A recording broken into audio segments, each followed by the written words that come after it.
Welcome to the Serious TV Drama Podcast. I'm Scott, and joining me tonight, our Kentucky Fried, but he's never starry-eyed, but often his sarcasm's just implied. It's Brian. Hey, Brian. Hey, Scott.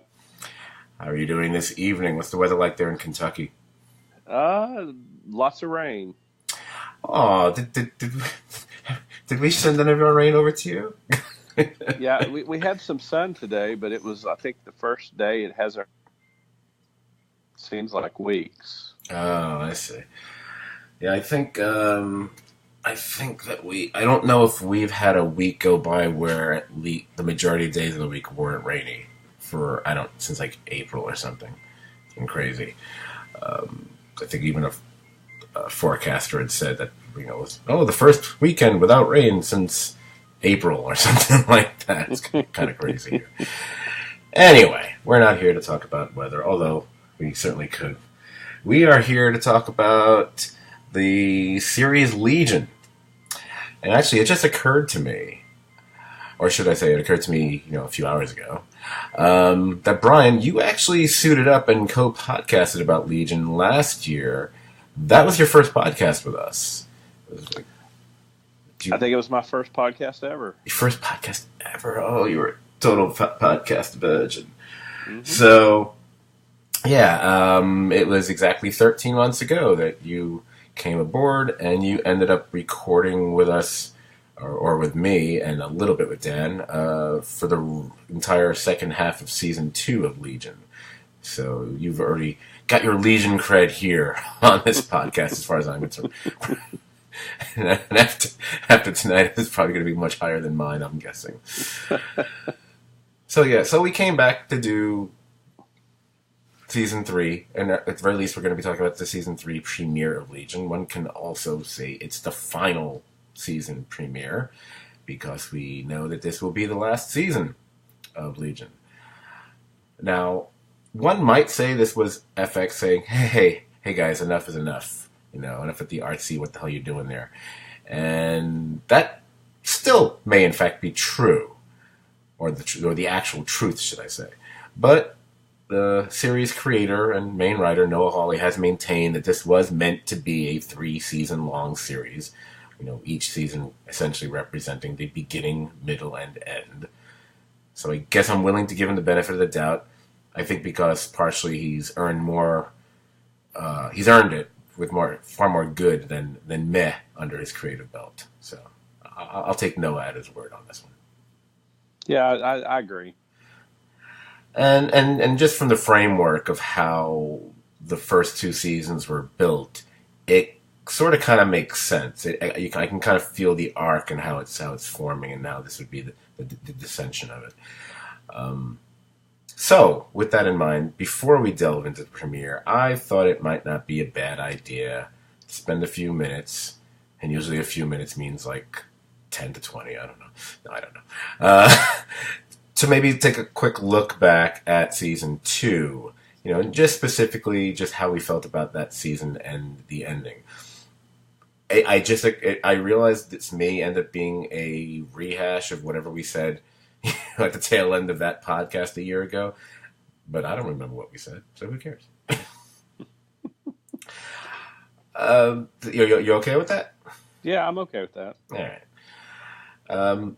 And before we get into any of that, I think there's one thing we can all put aside. We can put the surface stuff about the show aside for this, because I think love or hate the show, almost everyone agrees it's a gorgeous show to look at. It's got top-notch cinematography, the set design, you name it, the use of color, of light, shadow, even the wardrobe and the attention to detail. It's hard to top the show in those terms.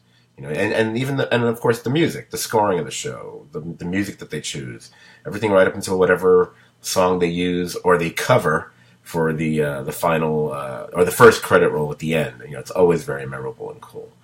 So yeah, there's no denying that's always top notch with the show. It's the other things that the conversation gets a little bit more muddy. So refresh my memory. I mean, what were your feelings by the end of last season, and how you felt about the show at that point? I think I was more positive on it than you, and definitely more so than Dan. I felt like there was a journey and it was rewarding, but I thought it was dark. Um, and I thought David's transformation after the battle with Farouk was a little jarring. I was positive on it. I didn't think it lived up to season one. Season one was amazing. I think season two was a little less so for me. And you and I had talked last season. We kept talking about wondering if and when the turn would happen, and would it happen that season? Would it drag on? And I think we kind of saw the turn coming for David and what happened. As I've thought more about it since that time, I mean, it's good. I would encourage people to watch it and form their own opinion. It's not something I would definitely say don't watch. Season one was much better and stronger, but there were some troubling things. I mean, the choice of the mental erasure, sexual assault of Sid. I thought that was an interesting story choice, and uh, I sort of wondered, carrying all those thoughts with me into the beginning of season three. I sort of wondered, as we'll talk about, real soon, that if the idea of adding a time travel character wasn't a way to reset some of the questionable choices made towards the end of that season, which, I guess could be accused of being lazy writing, but it also could be maybe an artist actually realizing they made a mistake and trying to perhaps tell a more fulfilling story. But I was more positive on it than you. I thought it was good. I thought it was worth watching. I didn't think it lived up to season one. Okay. That's listening to you. It's definitely jogging my memory, and I do recall that I think that you were clear. You were right. It's kind of like Dan was the most negative about the show at that point. I was kind of, so to speak, in the middle, on the fence. And you were leaning more on the positive side. I mean, it's not that you couldn't be critical about certain things, as you just were, but I think overall you were just more positive about the show than even I was. I mean, for me, this is a series that was already kind of crazily convoluted. But I think it's one of the things we kind of loved about the show when we were watching it back, in season one.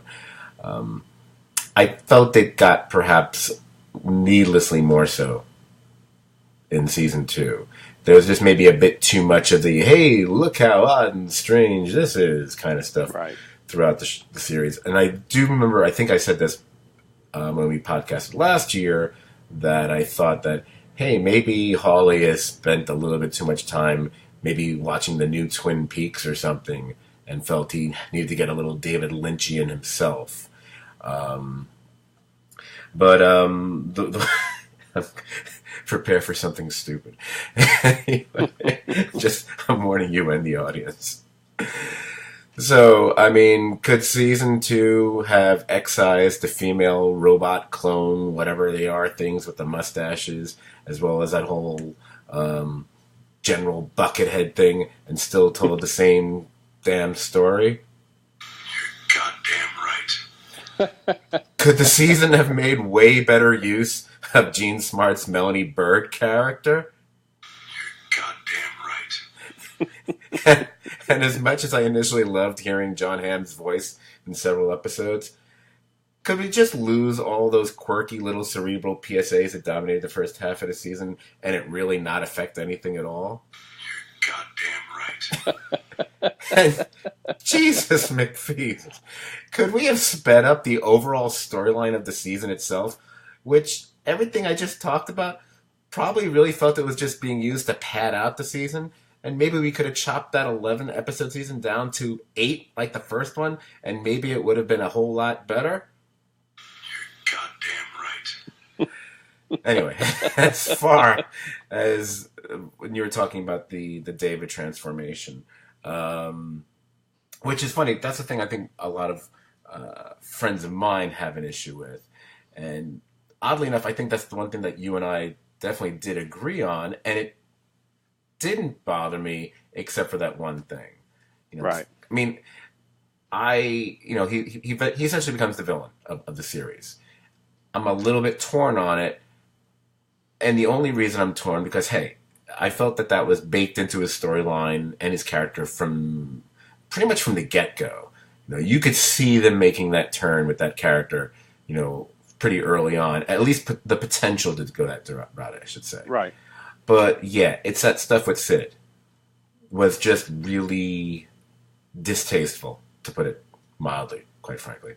And by making that choice, it made him. It took away the tragedy of the character from me and just made him more repellent, and that's a problem. Because if the main character you've been following and you kind of caring about, it makes it kind of hard to watch him after that.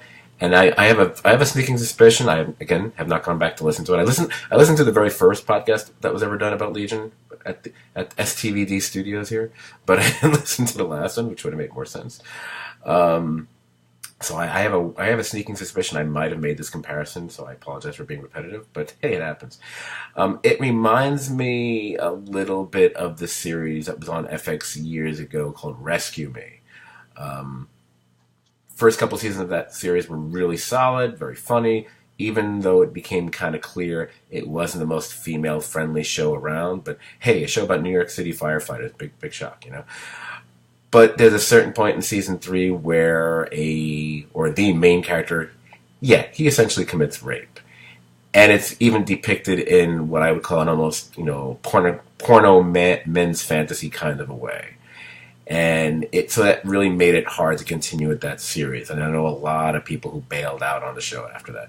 And they tried to do a little thing on that show as well to kind of sort of, quid pro quo, make up for it, whatever. And it never worked. It just, I couldn't personally get past it. It was problematic. And that show is also on FX. So, interesting. Anyway. Well, I would add, I mean, the big points I think we raised that I will be looking for going forward is there were various times that the supporting characters who were really fleshed out well and grown in season 1 sort of got pushed aside and didn't do much. Like there were times that we wondered what the hell were the Loudermilks doing, or famously how they completely wasted Jean Smart on, had this wonderful actor and didn't use her. And I think we found that disappointing because they really did a good job to build up the people around David. And then at times the show sort of, forgot about them. And I remember in particular, one of the big moments we loved was, Carrie in the little cafe. Mm-hmm. And, their conversation and her learning about eating and these little flourishes that then, for a period of time, they would disappear and go away. And we wanted more Autonomy, and Autonomy would go away for a while. And, it was scattered. But like you say, I mean, if you like to feast on a visual smorgasbord of stuff, this show, even when the storytelling isn't great, what you see is visually engaging and remained to be last year. Oh yeah, absolutely. I mean, there are a handful of shows that are on whether it be cable or streaming services, which my first thought is, wow, that's a really beautiful show to look at. And this is, shows like, Unfortunate Series, I screw the name of that show up every single time. Oh my God. Unfortunate Series of Events. Yes. Beautiful looking show. I mean, you don't have to watch the credits now. Oh, the guys behind the original Addams Family movies must be behind this show because it's got that look to it. Or, Better Call Saul is a beautiful looking show. A few other ones, over the years. But this one is really like, they really knock it out of the park. Oh, Fargo, of course. Same, which makes a lot of sense. But yeah, you can only spend so much time invested in a show if it's only about how good it looks. Even though I'll still sometimes stick with a show regardless, even though I'm kind of regretting it after a while. It's kind of how I felt about the second season of American Gods. American Gods is a beautiful looking series on Stars, which probably only a few people have out there, so that's the only way they could have seen it, unless they watched it later on a streaming service. And Brian Fuller, who is known for great looking shows as well, was behind season 1, but he bailed on it after that. And season 2 still looked good, though probably not quite as good as season 1, but after a while, the only thing worth watching on the show was, it's really pretty to look at, but it's not much else there. So, yeah, I sort of the recent show that sort of is in that vein to me was the show Vinyl. Oh God, that that did an amazing job of creating that time period with the way things looked, but the story was just terrible. Like I watched 3 episodes and gave up. I watched the whole thing and I don't know why I did. I don't know why. I hated Vinyl. Really hated it. Yeah, I mean, I try to find something of value in something, and with the people behind Vinyl, it was very disappointing. But that being said, that show created a wonderful aesthetic that if you just told a story in, it would have, grown it. And that was sort of, I think, what we agreed the missed point of season 2 was the art direction was good, but the story really fell off in season 2. Yeah.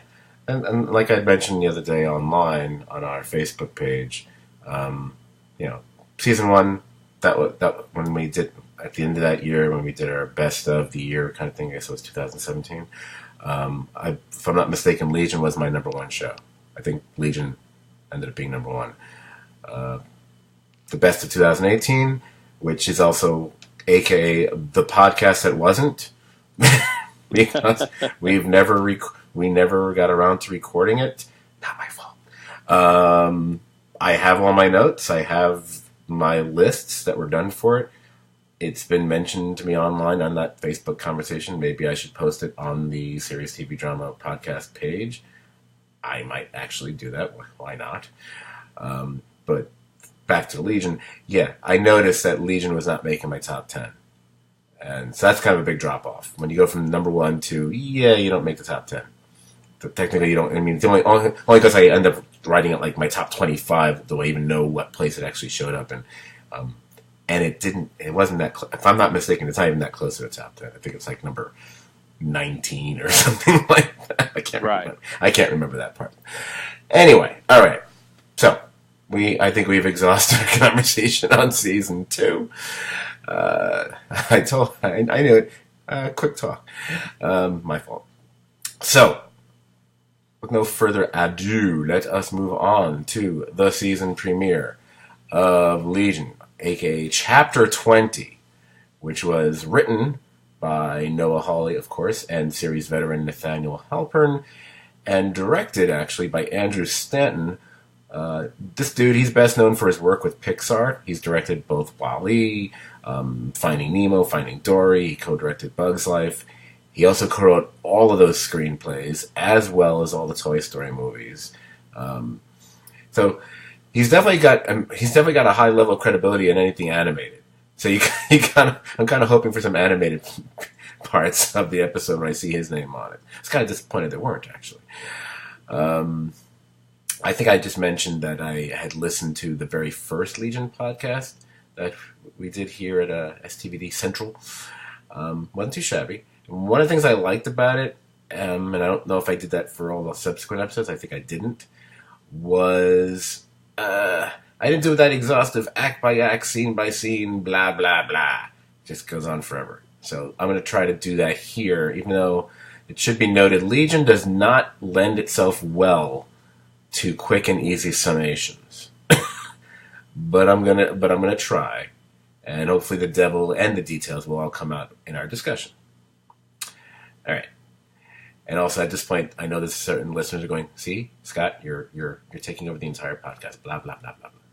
Yeah, fuck off. You'll hear a ton from Brian in about 2 minutes. Shut up. All right. So it starts. We meet a totally new character who's codenamed Switch. She's a time traveler. And David, who's making like a hippy-dippy cult leader, wants to recruit her for her unique abilities. which she does end up putting to good use for the rest of the episode, as she keeps trying to save David from the invading forces of Division 3, which are led by shotgun-toting Sid, who keeps managing to shoot David dead. Switch even meets Farouk, the Shadow King, before slipping away, and by episode's end, apparently she does eventually succeed in saving David when the whole culty little compound disappears.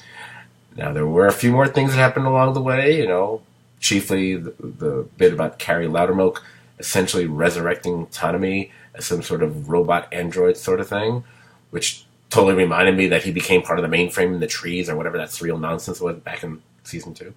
Mm-hmm. And speaking of Loudermilks, unless I'm mistaken, the couple of times that we see David getting killed by Sid, that happens shortly after David's already killed the sword-wielding Carrie Loudermilk, who lops off one of his arms in their first go-around. Yes. Anyway, that's my... See, that wasn't too long. Brief summation episode. Now we can talk about it, and which means now people can tune me out and listen to Brian.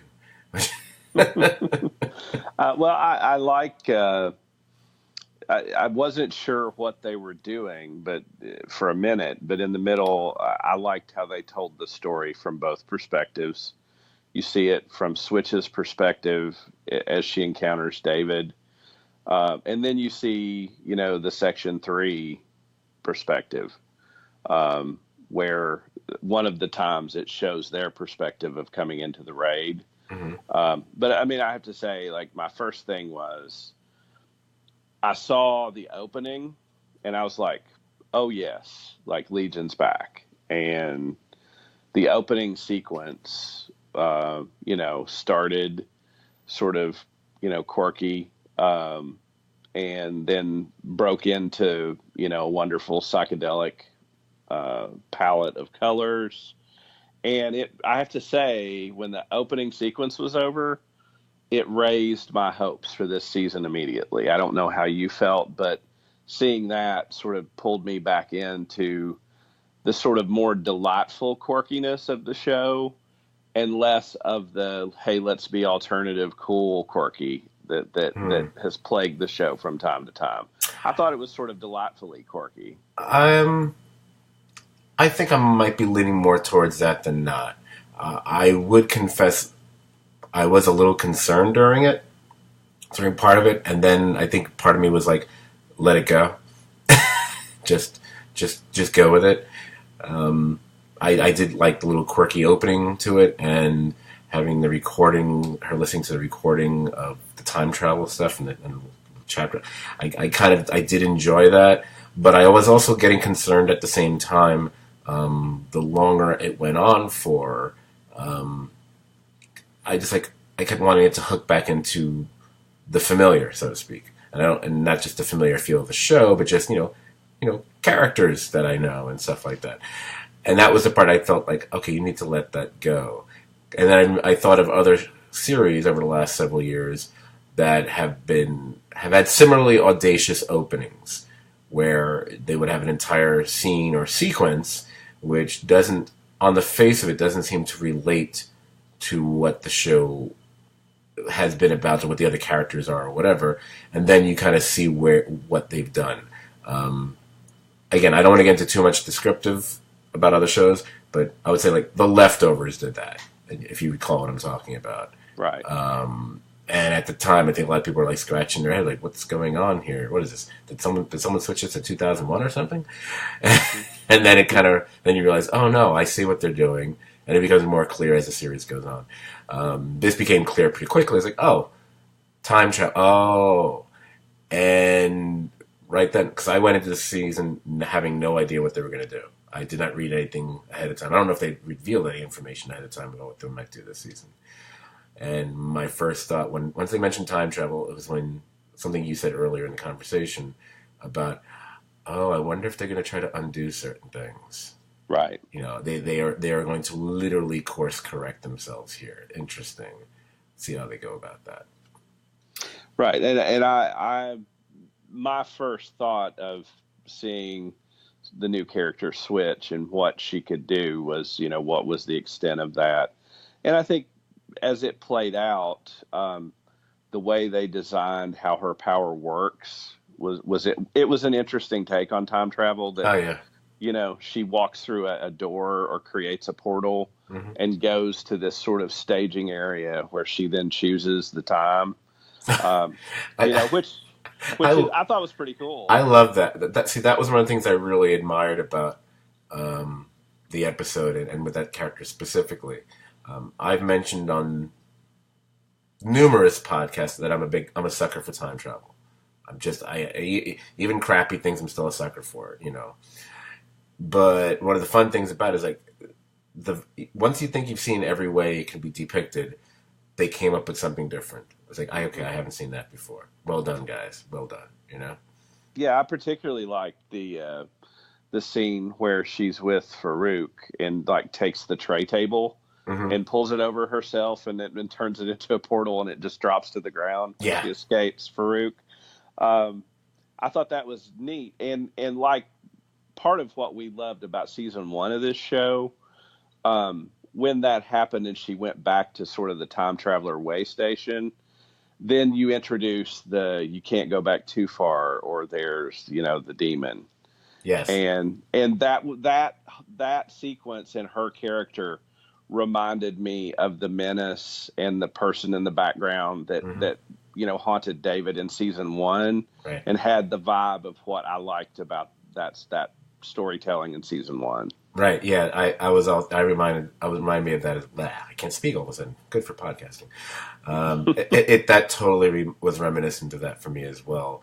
I liked it but it reminded me of it, but it didn't feel like they were just repeating a motif that they had done before, because they did it in a different way. Where it's almost like it's like the train down the tunnel kind of method they were doing, like those little weird twinkling things way down the corridor, which may very well be glowing eyes or something. We're not even sure. At least I Right. wasn't. But yeah. Oh, I should mention I actually did rewatch the first 3 episodes of Legion from season one, because I got a certain friend of mine to start watching. She's now finished season one and she hasn't started season two yet. We'll see how that goes. And it's funny because I had forgotten how trippy the pilot of the show actually is, and it's almost a credit to each and every viewer out there who stuck with the show. I mean, I love the pilot, but part of me watching it, I love it also because I know what all these flashes mean. I don't. That's why I listened to our first podcast. I think I was trying to figure out what me and Dan's take was, like, because 50% of that episode you don't know what the hell you're watching, because Right. they keep showing you flashes of things that will become clearer, over the course of the season. So this is a show that likes to be audacious, right from the get go, and it's kind of. I enjoy that when I feel it's not being done just for that sake, or because then you might as well be just a pretentious mess as far as I'm concerned. Yeah. I and I thought most of the big swings in this episode they took worked for me being audacious. I loved Switch following the bus and the sign of, look for what was it, the orange. I'm trying to recall. I forget the sign she was supposed to follow after looking at the flyer. Time traveler wanted, and when she eventually makes it through the door, the sort of sliding close and the the initial place. I love that, and I thought that was really cool. The one thing that like just made me go, "What the hell?" was the pig. Like Yeah. the giant pig. That's one of those things that I don't really know if it worked for me or if it was just totally weird to be weird. I mean, it certainly was interesting and kind of disturbing to look at. But this is a show that takes big swings and sometimes they miss. And I don't know, that one landed for me, but I love the total white room with the clothes and how she gains entry, into the secret place. And so, I mean, I thought it started taking some of those wild, interesting ideas of a journey through an unknown place for a person in a sort of disorienting psychedelic way. And I thought most things for me in the episode worked. I wasn't there wasn't anything that happened that turned me off or made me go, oh crap, here we go again. I thought on the most part it worked for me, and especially thinking this is David's creation, and you're sort of walking inside a physical manifestation of his mind. Right. That Well, what's interesting is whereas before, when David would create something, it would be within his own mind space. right. So, like the place where he and Sid would go, where they could actually be, could be physically intimate with each other, whatever it was, that place he created, so to speak. Whereas this seems to be, taking place in actual. Well, it doesn't seem to be. It is taking place in actual physical space. Yes. But I mean, as they've already shown, his abilities are. He's damn close to being an omnipotent, quite frankly, with his powers and abilities. I mean, time travel is one of the few things he can't do, apparently, but it seems like he can do pretty much everything else. Right. I would say I also kind of got. I would say I got a kick out of it as far as him that he would decide to set himself up as this kind of, something straight out of the late '60s, early '70s kind of hippie guru kind of a thing, with all his followers and whatever. Because what's kind of funny about that, and why it kind of I'll say it this, even though I think it's only going to be for this one episode, my assumption, but maybe they'll do more. I don't know. I like the idea that on the face of it, he's doing something where it's like, oh, this was about people in a time where it was about free love and peace and whatever. But a lot of times we also associate people of that time period, especially when they get together like that, cult. You're thinking Manson cult. You're thinking, this also can lead to really bad stuff. It's not necessarily a commune, And I kind of think that's why they went that route here. On the face of it, it represents one thing, but it could also be seen as representing, the flip side of that. I don't know if I don't think David himself believes that he is gone bad, so to speak. I think he thinks he's more misunderstood than anything else. Also, am I crazy? I just had a memory. I feel like someone mentioned something about actually growing up on a commune or something, or maybe I've combined two different TV shows in my head. I feel like that was something that was mentioned once on the show, but early on. But maybe I'm wrong about that. There was a reference to that somewhere. I don't know if it's pegged particularly to him. There was something on the show of a mention of that. To touch on what you said, I at first found the sort of cult leader thing a little odd in light of what happened with he and Sid. Mm-hmm. But then at the end, when he said, I want to be loved, I want love, when he's talking to Switch one of the times after the time travel rewind. And, the darkness of, of a leader like that is that they're trying to create a utopia to give people a chance for love in this, but really what often it's about is what they want. Right. And it's clear it's about what he wants. And I think, that's a manifestation of he's wanting love because he is not over dealing with Sid. And I agree with you. I don't think he thinks necessarily he's a bad guy. Oh no, he thinks he's misunderstood, but he's not sure what he feels, and he's struggling with that. Well, it's funny. One of the series that you and I both love, and we also, and it's probably the show that we love here podcasting about the most outside, after season 2 of Legion now, was Better Call Saul. And especially as you get further along, and not much of a spoiler for anyone who hasn't watched Better Call Saul, don't worry, guys. As that show proceeds, you get to a point where the character, quote unquote, means well, but ends up doing the wrong thing over and over, or either it's an end justify the means kind of thing, or more, he doesn't realize that what he's doing is actually not the right thing. So it's like the moral compass is kind of askew. I kind of think that's kind of the case here with David as well.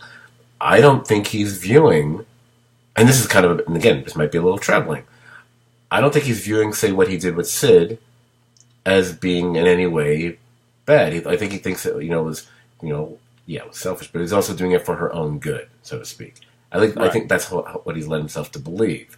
And even though I don't know how much the show is at this point has not indicated to me how much time has passed between seasons. And if they did mention that somewhere, I missed it. But I'm assuming they didn't. I kind of actually like the fact the show just kind of dropped us in the middle of the story. Yeah, me too. So good for them to get it going, like that, and hopefully we'll be able to fill in things as we go along. But getting to the point I wanted to make was the whole business when he first encounters Switch, and in order to be there and be part of the whole thing about not having secrets, and so he's already read her mind. That's not cool. No. That's to put it mildly, it's an invasion of privacy. Yeah. And it's just something which can, and the darker you want to look at it, the worse a thing that actually is. But he doesn't view it that way. And it reminded me, like, okay, he's not really viewing anything he's done as of yet as being in any way evil. And when he's had to, say, like, kill soldiers, he's viewing that the same way when he killed them back in season 1, when they were trying to get him. So I don't think he views murder under those circumstances. So yeah, the part you mentioned, the dark response to that is when he does that to Switch and reads her mind. She says, "What about trust?" And he said, "You can get hurt." Something along the lines of, if you trust people, they can hurt you. Yes. Which is like, it's almost like a very childlike view of love, that you can't let people hurt you. I'll do everything to box you in for your own good, so that way you don't hurt me. And so I think, his view, and I hope we see more of, because I think you see the cracks when the one moment where she leans through the door where he's going to get the drinks, mm-hmm.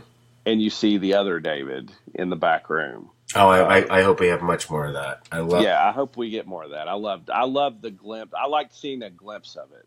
Yeah, I loved it because I wasn't expecting it. And me too. And once I saw it, it was a reminder of how much I really liked that stuff. And that was one of the things that really worked for me in previous seasons, was the quote unquote the other sides of David, and also I also like it because it takes us all the way back to season 1, mm-hmm. where the whole thing where they had him believing he was schizophrenic, and then when he was at Clockworks all those years. But then the revelation is, no, you have these powers, and they've just been making you think that it was about you being schizophrenic, when it was actually about your actual mental abilities and your telepathy. But I believe when they first started to do the thing with the quote unquote the second David, I think there's more than 2, if I'm not mistaken. I think that yes. To me, that was like, oh yeah, hey, is it possible that he could have those powers and maybe be a touch schizophrenic? I'm starting to think maybe. Yeah, absolutely. Just maybe. Which is better storytelling and more terrifying. Oh, absolutely. Yeah. When you realize, oh no, a genuinely crazy person might have these abilities. No offense to people with mental disorders being crazy. Shut up, everybody.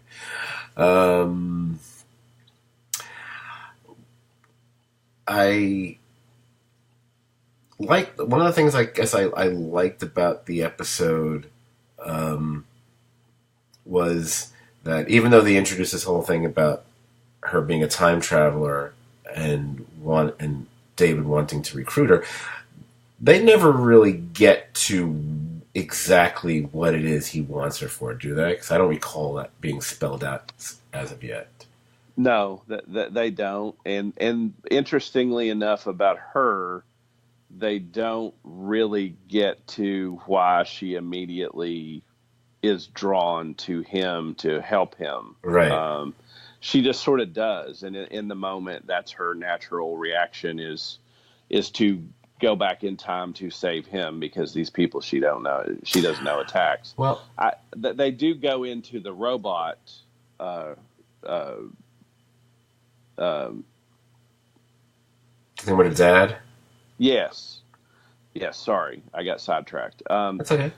And so there's a backstory there that you wonder if she and David will compare backstories and grow closer, or if she will see where his backstory and where it led diverges, and ultimately she's the one that undoes him. Mm-hmm. But I do like the way this show has always given you a hint of something and then develops it into something.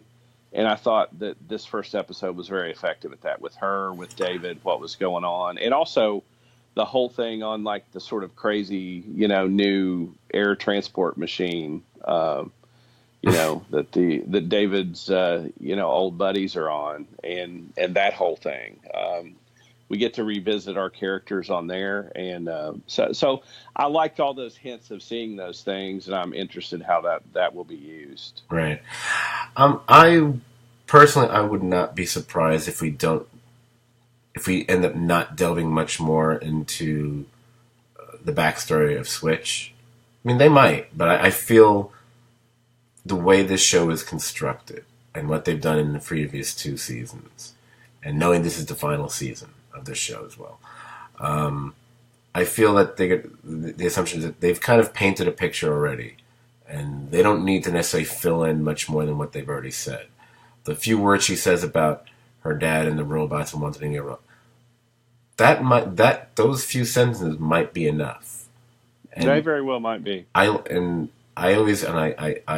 used this example to death, and I don't care. I'm a writer, and it's just it's a totem for me. When I try to tell people about how you don't need to go crazy with backstory to fill in the blanks about a character, I always use the movie Unforgiven, and we get a sense of a character, the main character, William Money, Clint Eastwood's character, but we don't get a lot of blow by blow details about him, but we get the sense, and the line that keeps being repeated is like, about how he was a bad man, like, how he even killed women and children, whatever. You kind of create the whole backstory yourself. You don't really, right. And you don't need, so, because if you think about it, we don't really get any stories about him and what he did over his lifetime, but we seem to know them, if that makes any sense. Right. And with this character Switch, from what we saw in those opening, especially in the first 20 minutes of this episode, which was pretty much just with Switch, from what I recall, until she actually gets there. I felt I got kind of a sense of who she is or what her life has been like. And when she adds the detail about her father and the robots, I kept thinking, okay, I feel like she's very lonely. She's right. Kind of she's lived a somewhat detached sort of life, and she has these abilities.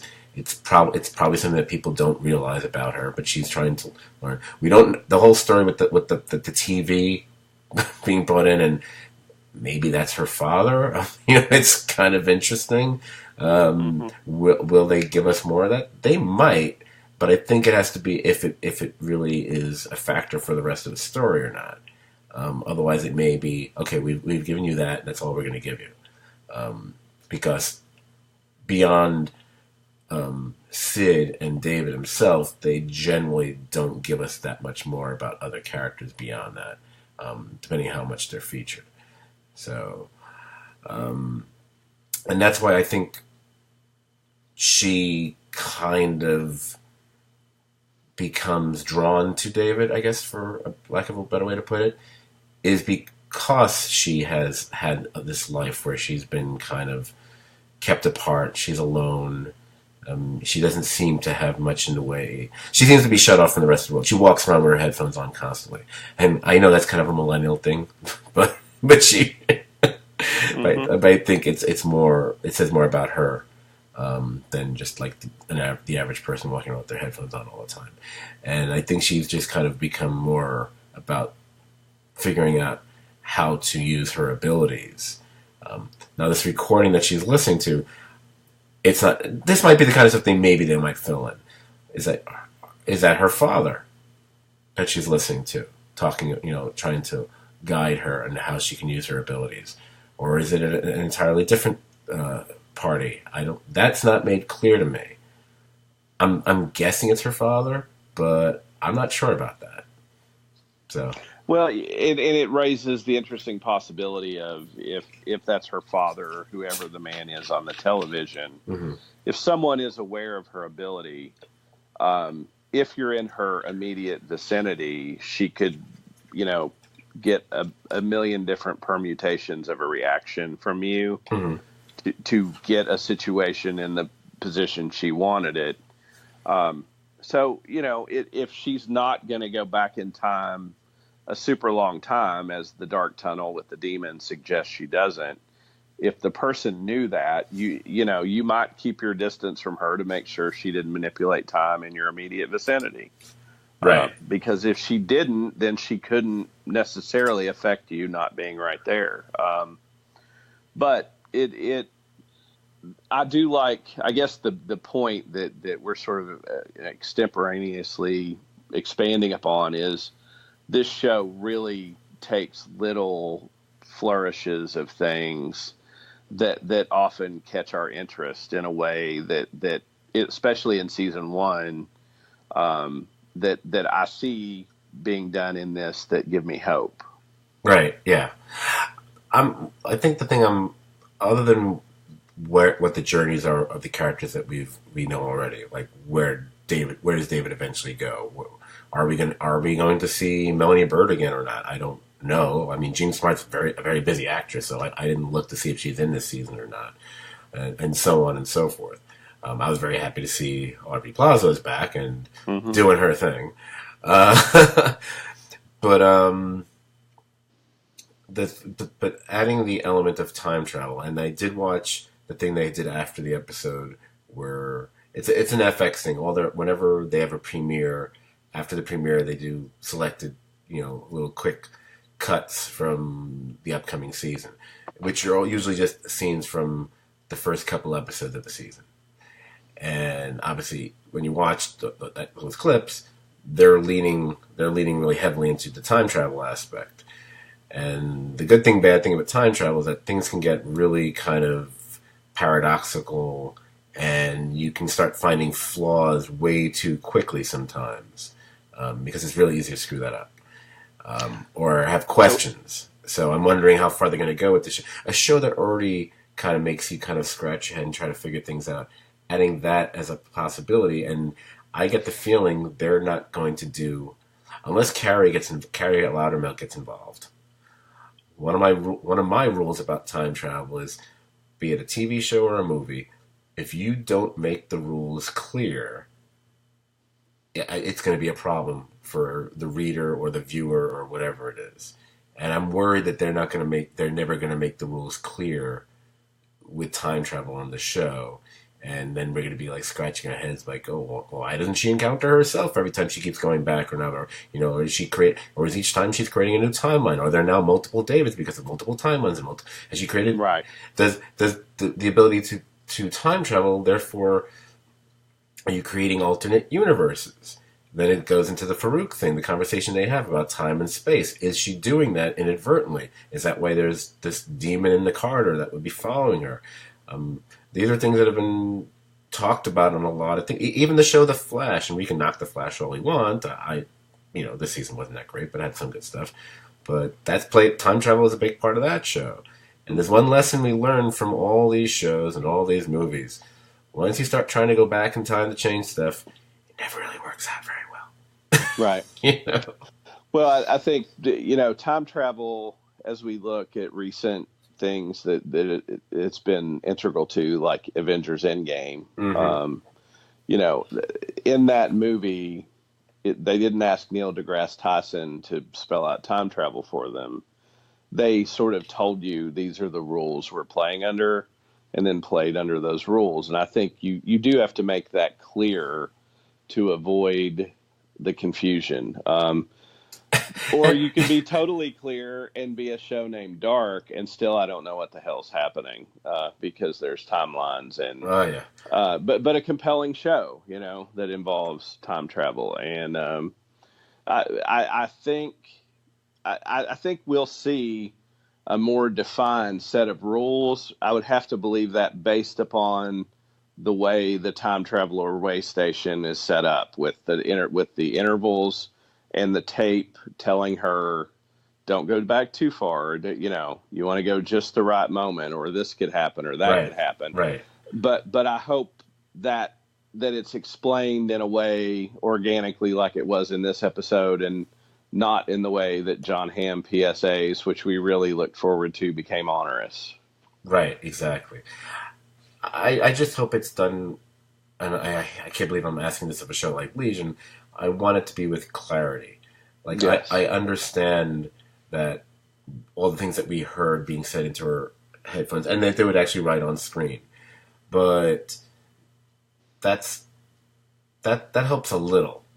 It doesn't help enough. Right. I don't want little. I don't want to say. Okay, I swear to God, I'm trying not to be racist when I say something like this. So pardon me, but I'm taking it for the joke of it anyway, so I don't care. Anyway, I don't want the rules to be like little fortune cookie things. Right. Yeah, I know, I went there. I'm sorry, I apologize, but I couldn't help it. I don't want Confucius to say that the past is the present, and shut up. Just right. But I want to know is because it's like Back to the Future. I literally just watched that movie a couple weeks ago. Finally got someone else, a person had never seen it, and probably one of the reasons Back to the Future is held in such high regard is they are very, very clear. They do. Mm-hmm. It's probably one of the best jobs of exposition I've seen that exists in the history of film, quite frankly, because there's a ton of exposition dumped throughout that movie, but it's done in such a entertaining and exciting way you don't even think about it. But and almost all that exposition is about time travel and the consequences of it and what you have to do and what you have to avoid. And I kind of am wondering if and when we'll get that about this. Will there be a butterfly effect kind of a situation? Will there be you can't encounter yourself, you can't go beyond your own time span, whatever. I know there was some things that you referred to that were said to her in regards as far as how far back she could go. And so they plant this thing about the demon in the Carter kind of a thing. Mm-hmm. Which, by the way, I can't believe I'm going to hold it in high regard, but The Flash kind of plays on that already because they have these things called time wraiths. People who screw around too much in the timeline are going to start chasing you around or whatever. I don't know why The Flash is still alive then, but anyway. Well, I think the main point that we're trying to make, and we hope the show establishes, is you have to establish the rules to set up the stakes.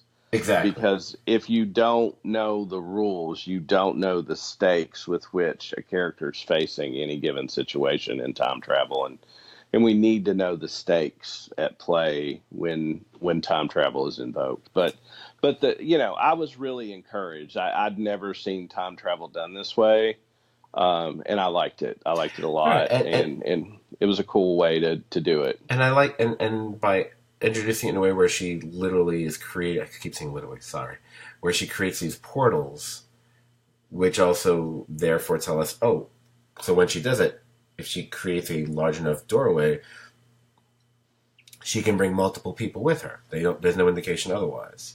So, which makes sense because I think David wants to recruit her so he can time travel as well, not just have her do all the traveling on his behalf, because that wouldn't be that interesting.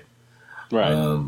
So, although we've certainly seen, we've already kind of seen David traveling through time, so to speak, through his mind when we were going into his dreams and going into his memories back in season 1. So one can say we've kind of played in this field before, but now we're going in a totally different direction, and probably with more recent events, I would guess, because I think we're assuming that that if he's going to try to change things, it's going to be things that happened more recently. Like, for example, saving his sister, which I think is one of the key events that kind of set him, that really kind of cemented his path where he is right now. Yeah, I agree. Right. So I've got a couple of questions that I want to pose to you Sure. to sort of close out my thoughts on the episode. I guess my first question is, what was your reaction to Farouk now working, with the former allies of David and seeing him, as sort of on our side, if we take a side against David?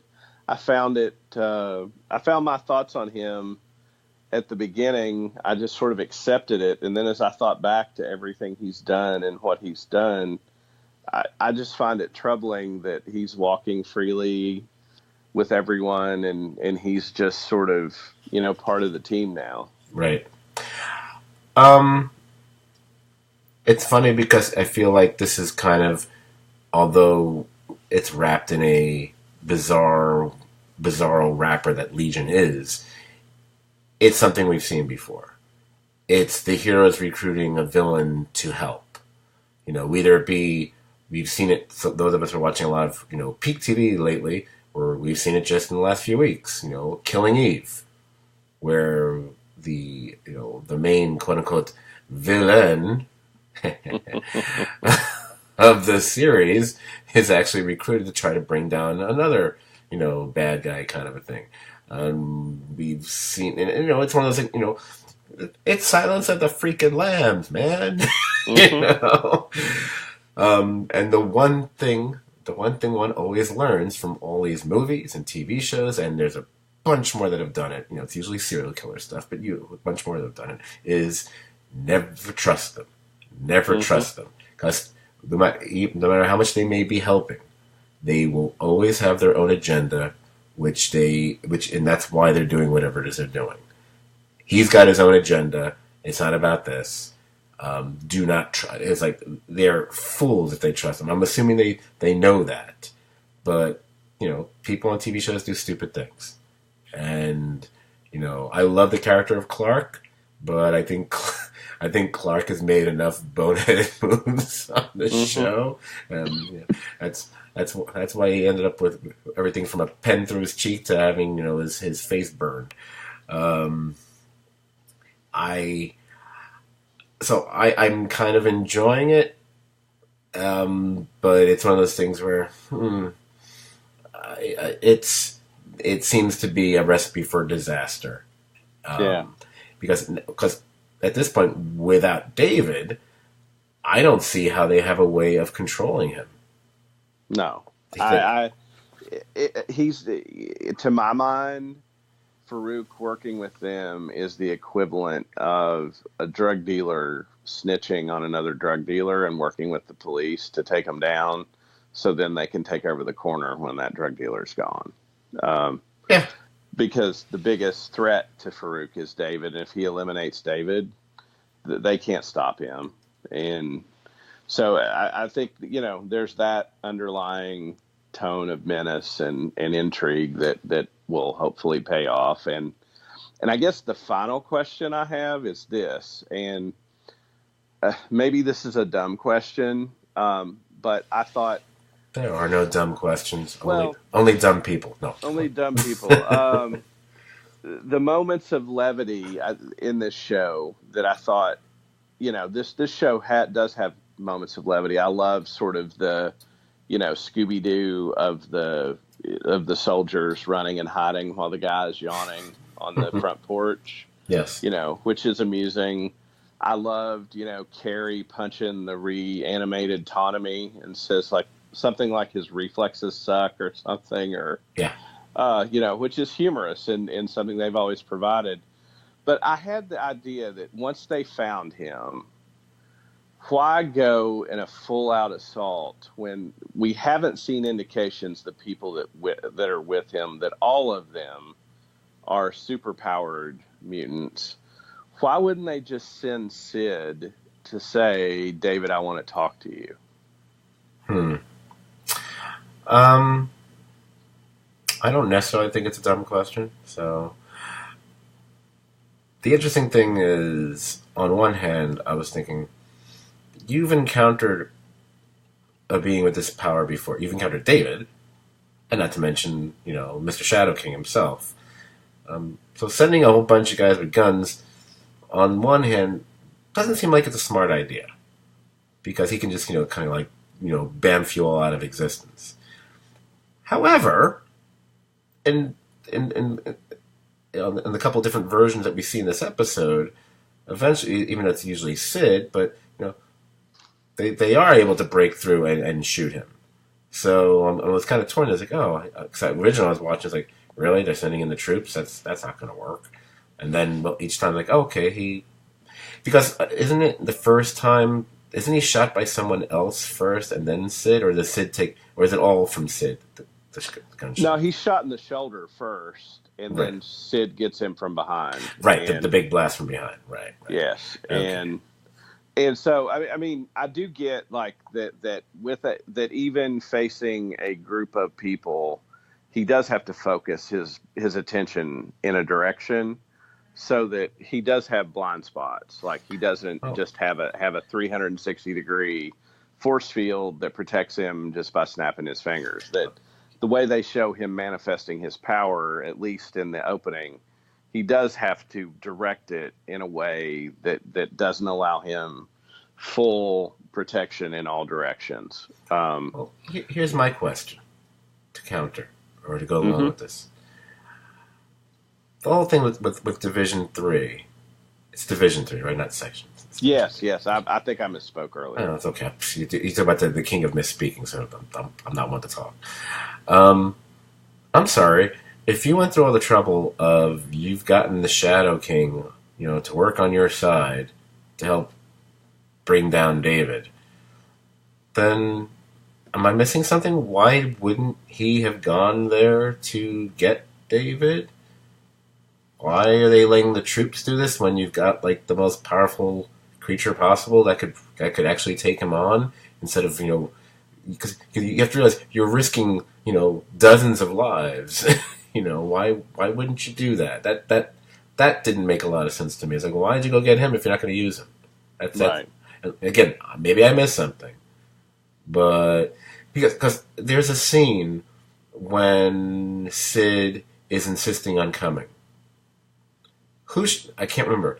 Who's she having that conversation with? Is it Clark or is it the Shadow King? No, I think she's having it with Farouk because he's talking to her about her feelings, and she says she just wants to go on the mission. But he says, isn't this really more about revenge? Right. So it is him, and we'll go. I think it's him. Yeah. And he even goes as far as saying that we will go there and we'll kill him. Right. He basically says that. But I didn't see him there. Where is he? I think he's in the hallway. That's right. That's right. I think like some of David's followers like push him through a doorway when they're struggling down the hallway. I forgot. Totally forgot. My apologies. I forgot about that. I think I got so torn. I got so wrapped up in remembering the first version of events where we don't see him yet. But the second time around, when they start running through the hallways and all his followers keep getting in the way, that's when we start seeing him in the hallway. You're right. I apologize. See, I only watched it the one time. I split it over 2 different nights. This is what happens. See, it's okay. I know since I misspoke that you just did that to make me feel better. No.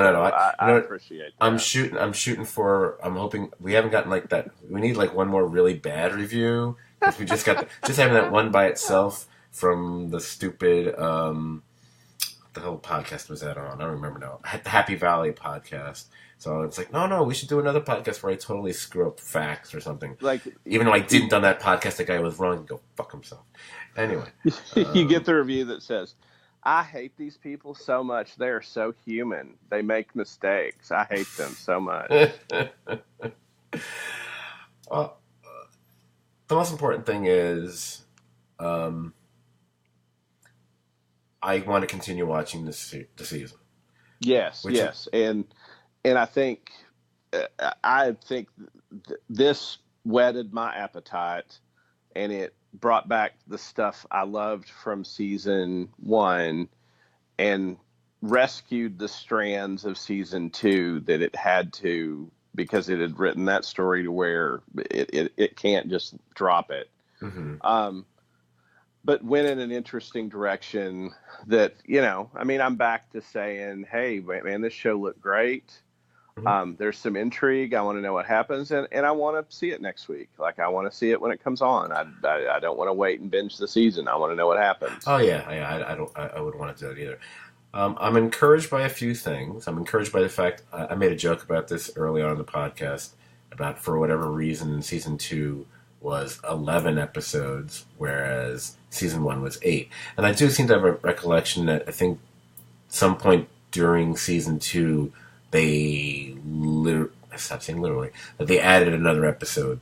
That seemed like they had gotten the okay to do one more or something. I remember that being something that got announced, within the first few weeks of the season. This season's 8 episodes again. That tells me, okay, we have a better chance of a tighter story, at least as tight as a show like Legion can be, Mm-hmm. So I'm kind of encouraged by that. I mean, obviously, just because it's a shorter season doesn't necessarily mean it'll be better. I give you Game of Thrones, but but I am encouraged. As far as this overall episode, I liked it. I wouldn't say I loved it, but I liked it enough to want to keep watching, and that's kind of where I'll go with it for now. I'm still proceeding with caution, because as Dan, who may or may not have watched the episode, I don't think he has, said in one of our online conversations, Legion's a show. It's hard to just judge by that first episode. You kind of want to give it a bit more time before you kind of make up your mind about it. And I definitely feel like I'll at least give it a few more episodes. But right now, I'm kind of in that. I'm kind of encouraged to see where it's going to go. Let's go and let's see what happens. Yeah, I agree with that, and I think that the tightness of an 8 episode run will I think help focus the storytelling in a way that I think season 2 got away from after season 1. And I mean I enjoyed it. I really liked the way it looked. And I think you and I talked about this last year. There were a couple episodes in season 2 for me that I was like, man, like this episode really drug. Mm-hmm. When the hour and 2 minutes or whatever this was over, I was like, oh, it's over. Like it kept me enthralled, and I was curious about what was happening, and I didn't really feel like there were some of the pacing problems we saw last season in the episode. I just need to see them. I need to delve into the supporting cast more and what they've been up to, and just I kind of want to know how much time has passed. I don't know why that's bothering me, but I need to know how much time has passed between the seasons. I need to know. That's about it. Okay, so we will be back next week to record the next Legion podcast. We do have plans to be recording a podcast about the series Dark that was recently released on Netflix. It's really a matter of when all interested parties have actually completed watching the season. I discovered that Dark is a show that you should not watch, really late at night when you're just a little bit kind of tired, because you need to watch that show with the original German audio and subtitles, which also is what makes it a bit harder to follow as far as keeping track of, you've got so many characters and then you have so many versions of characters because of different time periods. And, it's a little harder to follow than if this was, an American-made show where you can it'll be easier to delineate who's who. It's a little bit more difficult here. And I unfortunately did not do a refresher course on what happened in season 1. I watched the recap, and it helped me a little bit. What I actually plan to do, I actually have to do some commuting tomorrow back and forth. I'm actually going to listen to our old podcast. Because I think Dark was one that we did that was really one of our solid gold podcasts. And I think I'm hoping, number one, that'll refresh me on the entire series again. And number two, I want to see what all the questions that we had or predictions that we might have had at the end of that podcast. Because I think we did that. I don't remember what any of them were. So I kind of want to check that out. So that's definitely a podcast that's going to happen sometime in the next couple of weeks. Again, depending on when everyone's watched the show and what people's schedules are. Stranger Things is going to be released on July 4th. I'm divided on doing a podcast on it. I think I may actually judge by if I like the season, I'll do a podcast on it. If I'm disappointed again, like I was with season 2, but it's still watchable. Season 2 is not bad. I don't mean to say it's bad. Actually, there's a lot of good stuff in season 2. I just felt it was just a big drop off from season 1. That's all. Mm-hmm. And thus I never felt like doing a podcast about it. If season 3 kind of raises the bar again, I will want to do a podcast about it. We did one with Cade, rest in peace, a few years back. I wouldn't mind doing one on that again if time allows, and if there's other people have watched it as well. And that's kind of about it. Can't think of anything else off the top of my head. I mean, Mindhunter doesn't come out till August, maybe. So I'm not going to worry about that just yet. And if you have a chance, watch Doom Patrol. Oh, I have to. I eventually have to get DC All Access. I haven't got it yet. You'll have to check. You have to check that out. I recommend that to all our fans. Amazing, probably my favorite in the DC shows that's come out, and really surprised me.